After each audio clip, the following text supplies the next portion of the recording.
মসজিদ, মাদ্রাসা, কবরস্থান, ঈদগাহ, খানকাকে কেউ যদি দখল করে ভেঙে দিতে চায়, এটা ন্যায় না অন্যায়?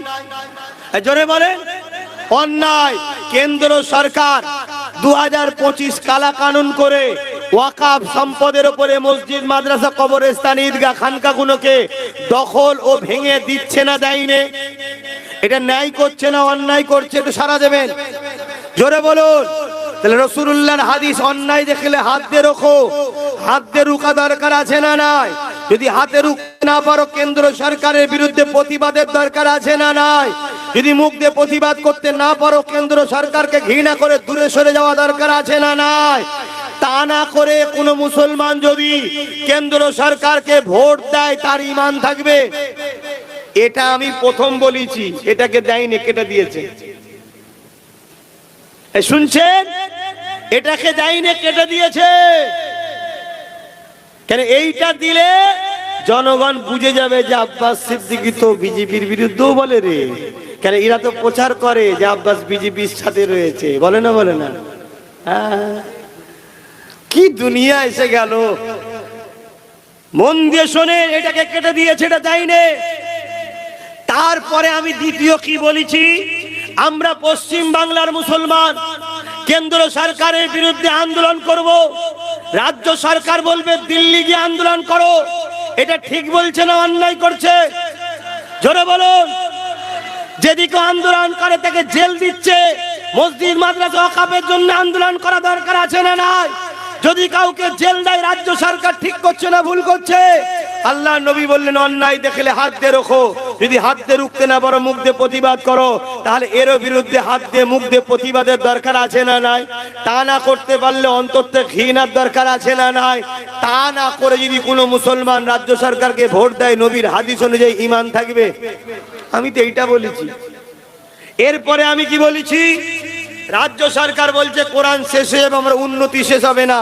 এটা ঠিক না অন্যায়? এটার বিরোধী রাসূলুল্লাহর হাদিস কি বলছে? হাত দিয়ে রোখো। যদি হাত দিয়ে রুখতে না পারো, মুখ দিয়ে প্রতিবাদ করো। মুখ দিয়ে প্রতিবাদ করতে না পারো, অন্তর থেকে ঘৃণা করো। তা না করে কোনো মুসলমান যদি কোরআনের দুশ্মনী করা যায়, তাকে যদি ভোট দেয়, ঈমান থাকবে? তিনটে জিনিস। একটা হলো কোরআন মানে, কোরআন অনুযায়ী চলে। আর একজন কোরআন মানে না, কিন্তু কোরআনের বিরোধী করে না। আর একজন আছে কোরআন মানেও না, বিরোধী করে। এর বিরুদ্ধে লড়াই করতে হবে। যে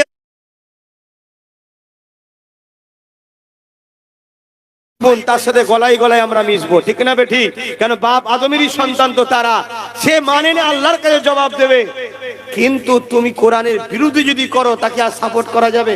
তাহলে এই কথাটা আমার ভালোবাসার মানুষদের, আমার কম, আমার দাদা পীরের মুরিদ, নবীর উম্মত উম্মতিকে জানানো দরকার আছে না নাই? আজকে বলো, কেন্দ্রের আইন, ওয়াকাফ কালা কানুন ঠিক করেছে না অন্যায় করেছে? তাহলে অন্যায় করে যেমন ওর বিরুদ্ধে লড়বো, ওই আইনকে যে মেনে নিয়েছে রাজ্য সরকারে, ঠিক করলো না অন্যায় করলো? তাহলে এর বিরুদ্ধে লড়াইয়ের দরকার আছে না নাই? আমি এই কথাটা বলার অপরাধ কি করেছি? এই ভুল হয়েছে? আর যদি ভুল হয়, আমার কেন দোষ দিচ্ছেন বাবা? নবীর হাদিস তো, আমি নবীর হাদিস শুনিয়েছি।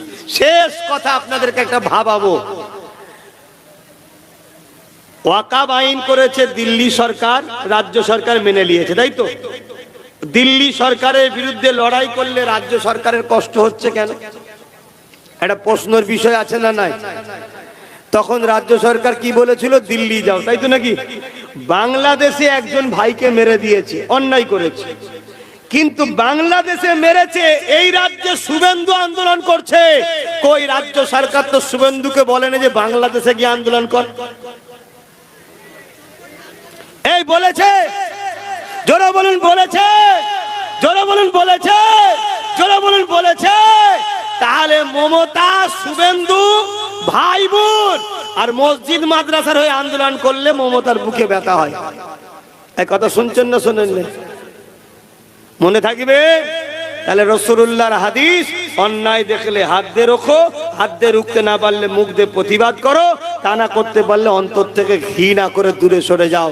তা না করে এই মসজিদ, মাদ্রাসা, ওয়াকাফের দুশ্মন কেন্দ্র ও রাজ্য সরকারকে কেউ ভোট দিলে ঈমান থাকবে? হাত তুলে সাক্ষী দেন, ঈমান থাকবে। হাত তুলে সাক্ষী দেন, ঈমান থাকবে।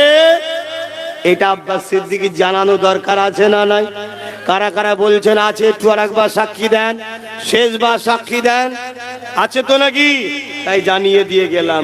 এবারে যদি আপনার মনে হয় যে আমার দুনিয়া দরকার, যা খুশি করো, কিন্তু আমার ভালোবাসার বাপ মা ভাই বোনেদেরকে জানানো দরকার আছে না নাই? আপনারা কারা এই আলোচনা শোনার পরও আমাকে বাপ মারা ভাই সন্তানের মতো, ভাই বোনেরা ভাইয়ের মতো আমাকে কারা আপন মনে করে নিয়েছেন? একটু হাত তুলে দেখান। এ হাত সত্য, এ হাত সত্য, এ হাত সত্য। হাত নাবান। একজন ধর্মগুরু হিসাবে আমার মসজিদের দুশ্মন দিদি মুদির সাথে সাথ দেবেন না, মানা করে গেলাম। এবং নবী বংশের আওলাদ নওশাদ লড়ছে অকাবলিয়ে, সুপ্রিম কোর্টে কেস করেছে, তাকে শক্তিশালী করার জন্য তার সাথ আপনারা দেবেন। বলুন ইনশাআল্লাহ। আল্লাহ কবুল করে, বলুন আল্লাহুম্মা আমিন। মনে রাখবেন, আপনি যদি আপনার পাড়ার গুন্ডাকে যদি কন্ট্রোল না করতে পারেন, তাহলে কালকের দিন কিন্তু আরো ভয়ানক আসছে। আপনার বাচ্চার মুখের দিকে তাকান, সবাই সংগঠিত হন, ঐক্য হন। আগামী দিন বিরাট বড় যুদ্ধ হবে, প্রস্তুত হন, তৈরি হন। ওপেন বলে যাচ্ছি, জাগিয়ে দিয়ে যাচ্ছি, তৈরি হন, প্রস্তুত হন। শুনছেন তো নাকি? নাই হা করে রয়ে যাবেন, চোখের সামনে মা বোনের ইজ্জত চলে যাবে, বাচ্চাকে কাফন পোড়াতে হবে। দেখছেন না প্যালেস্টাইনে কি হচ্ছে? তো যাক, আমি কথা আর বাড়াবো না, এখন দোয়া করব। আসেন সকলে আল্লাহর দরবারে একটু হাত তুলি, আল্লাহুম্মা আমিন।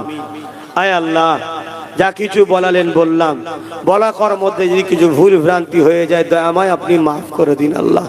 রহমত করে মেহেরবানি করে নিজ গুণে যদি কিছু সওয়াব দেন, সর্বপতি সওয়া আকায়ে নামদার তাজেদারে মদিনা আদুল হায়া আমিনা আহমদ মুস্তফা মোহাম্মদ মুস্তফা সাল্লাল্লাহু আলাইহি ওয়াসাল্লামের দরবারে নজরানা হিসেবে সওয়াবটুকু পৌঁছে দিন। হুজুরে আলা আওলাদ আম্মা জান সাহাবে کرام সাহাবীগণ হযরত ইমাম হাসান হোসেন হুজুরের রুহের সওয়াব পৌঁছে দিন। চার পীরানে পীর, চার ইমাম হুজুরের রূহ পাকে সওয়াব পৌঁছে দিন। اے اللہ سلطان ہند غریب نواز خواجہ غریب نواز حضور روح پاک صاحب کو پہنچے دی۔ اے اللہ এই ক্যানিং এর জমিনে শুয়ে আছে আল্লাহ, গাজী সাহেব হুজুর রূহ পাকে সওয়াব পৌঁছে দিন। মস্তান মঞ্জিল হুজুর রূহ পাকে সওয়াব পৌঁছে দিন। আমাদের সকলের পীর ও মুর্শিদ মুজাদ্দিদুজ্জামান দাদা হুজুর পীর কিবলা রূহ পাকে সওয়াব পৌঁছে দিন। দাদা পীরের পাঁচ কলিজার টুকরা খলিফা হুজুরদের রুহের সওয়াব পৌঁছে দিন। আল্লাহ পাক আমরা যারা তুলেছি আমাদের মধ্যে বাপ মা দাদু দাদি নানা নানি শ্বশুর শাশুড়ি কুলমাই মুরব্বী যারা চলে গেছে, আল্লাহ প্রত্যেকের কবরকে বেহেশতের বাগান বানিয়ে দেয়। আল্লাহ আমাদের প্রত্যেকের হায়াত দারাজ করুন। বাপ মা স্বামী স্ত্রী ছেলে বলে হাসি খুশিতে রাখুন। প্রত্যেকের সংসারের অভাবকে দূর করে দিন। আয় আল্লাহ, আমার ভাইয়েরা বড় চাষি মানুষ, খাটাখাটনি করা মানুষ, আল্লাহ এদের জান মালকে হিফাজত করুন আল্লাহ। আয় আল্লাহ, হাবিবের খাতির রহমত করে দয়া করে মেহেরবানি করে আল্লাহ আমার দেশের উপরে আপনি শান্তি দেন। আমার দেশের সার্বভৌমত্বকে নিরাপদে রাখেন। আমার দেশের সেনাবাহিনী, পুলিশ বাহিনী, বিএসএফ বাহিনী এবং আমার রাজ্যের পুলিশ বাহিনী সবাইকে সুস্থ ভালো রাখে এবং নিরপেক্ষতার সঙ্গে কাজ করার তৌফিক দেন। আয় আল্লাহ, আমার দেশের হিন্দু, আমার দেশের আদিবাসী, সাঁওতাল, বাগদি, খ্রিস্টান, মতুয়া প্রতিটা মানব প্রেমী মানুষকে সুস্থ রাখেন, ভালো রাখেন। প্রত্যেকের মধ্যে মিলে মিশে থাকার তৌফিক দেন। আয় আল্লাহ, হাবিবের খাতিরে আমাদেরকে দ্বীন ইসলামের উপরে জিন্দেগি করার তৌফিক দেন। ইমানের সঙ্গে মরণ নসিব করে আমাদের সংসারে অভাব অনটন দূর করে দিন। আমাদের বাচ্চাদের কিসমতকে বড় করো আল্লাহ। আমাদের বাচ্চাদের মধ্যে থেকে অনেক আইএস আইপিএস জজ ডিএম ভিডিও বানান, সৎ মুসলমান ভালো ছেলেদেরকে রাজনীতির নেতা বানান। আয় আল্লাহ, আমার ভাই নওশাদকে রাজ ক্ষমতা দান করুন। আয় আল্লাহ, এই জালিম হুকুমাতদেরকে আপনি ধ্বংস করে দিন। আয় আল্লাহ, মুনাফিক মুসলমান কাফেরদের হাত থেকে মুমিন মুসলমানদের জানমাল ইমানের হিফাজত করুন। হে আল্লাহ, আমাদের রাস্তার কাঁটাগুলোকে আপনি পরিষ্কার করে দিন আল্লাহ। আমার মা বোনদের সংসারে অভাব দূর করে দিন, শান্তি দেন আল্লাহ। আল্লাহ, এই মদ বিক্রি করার সামান্য 1000-1500 টাকায় আমার মা বোন যেন ইসলামের দুশ্মনদেরকে সাথ না দেয় আল্লাহ, তাদেরকে হিদায়াত করুন, হিফাজত করুন, তাদের রুজিতে আপনি গায়েবী সাহায্য করুন আল্লাহ। আমি চেষ্টা করছি আল্লাহ, এই জাতকে ঘুম ভাঙাবার, এই জাতকে বুঝাবার চেষ্টা করছি আল্লাহ। আল্লাহ, আমার চেষ্টাকে আপনি কবুল করেন আল্লাহ। আল্লাহ, এই জাতের হাতে আপনি ক্ষমতা দেন আল্লাহ, এদেরকে কামিয়াবি দেন আল্লাহ। আর আমার ভাই নওশাদকে লিদের চলার তৌফিক দান করুন আল্লাহ। ধর্মীয় বিষয় আমার সাথে আছে, রাজনীতির বিষয়ে আমার ভাইয়ের সাথে থাকার তৌফিক দান করুন আল্লাহ। আয় আল্লাহ, আজ কোরআনের বিরুদ্ধে যারা বলছে, যারা কোরআনের মসজিদ মাদ্রাসার বিরুদ্ধে বলছে, ওয়াকাফকে মিটাচ্ছে, আয় আল্লাহ, তাদেরকে আপনি ধ্বংস করে দেন আল্লাহ। তাদের বিরুদ্ধে লড়াই করার আমাদের ঈমানি ক্ষমতা দান করেন আল্লাহ। আয় আল্লাহ, হাবিবের খাতির রহমত করে দয়া করে কবুল করেন। আর যেসব মানবপ্রেমিক মুসলমান, মানবপ্রেমিক অন্য অন্য ধর্মের মানুষ আছে, তাদের মধ্যে আমাদের ভাইচারা, মহব্বত, ঐক্য তৈরি করে দিন আল্লাহ। এই শীতের সময় কত গরিব মানুষ আল্লাহ বাচ্চাদের নিয়ে কত কষ্ট করে আছে আল্লাহ, তাদের আখিরাত ভালো করেন, তাদের দুনিয়ায় অভাব অনটন দূর করে দেন। আমার নলেজ সিটিকে আপনি কবুল করে নেন। নলেজ সিটিতে যারা পড়াশোনা করছে ভালো রেজাল্ট করার তৌফিক দান করুন। আমিন আমিন আমিন। আল্লাহ হাসবুনাল্লাহ ওয়া নি'মাল ওয়াকিল, নি'মাল মাওলা ওয়া নি'মান নাসির।